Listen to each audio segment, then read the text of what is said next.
La kwanza lililojitokeza sana ambalo si zuri ni hiki mnachokiita manyani. Kuna mtu ameshaonja hapo?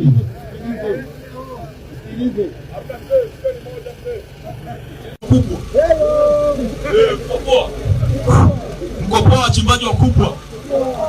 Sasa ndio wachimbaji nyewe. Unasikia iko hivi. Unasikia dada hapo tunateseka sana dada. Unasikia? Kwenye kuanzia asilimia. Lakini asilimia ya kwenye duara familia. Mimi hata ni kabisa. Unasikia dada? Lakini kwa hivi unasikia familia.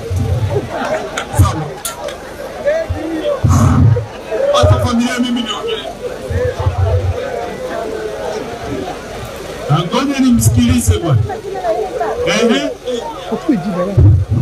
Asa kwa hivyo unasikia wachimbaji. Wewe unasema unajikuta sana VIP sana afu uama kuelewa. Kitambulisho kama ongea hapa.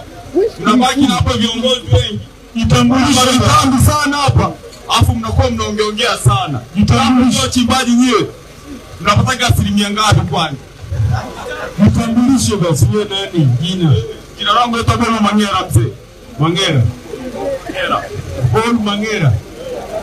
Wewe unaonekana kama na wewe ni manyani wewe. Nani? Kabisa mzee.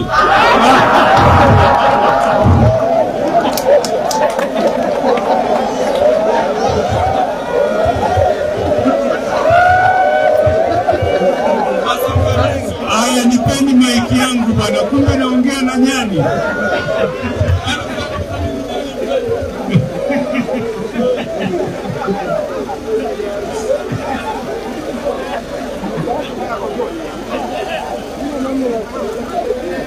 Lakini na nyie mnaojiita manyani, na nyie mkome. Na napiga marufuku matumizi ya neno manyani hapa. Nitamkwe wezi. Ni wezi. Lakini sisemi mkimkamata mumchome moto.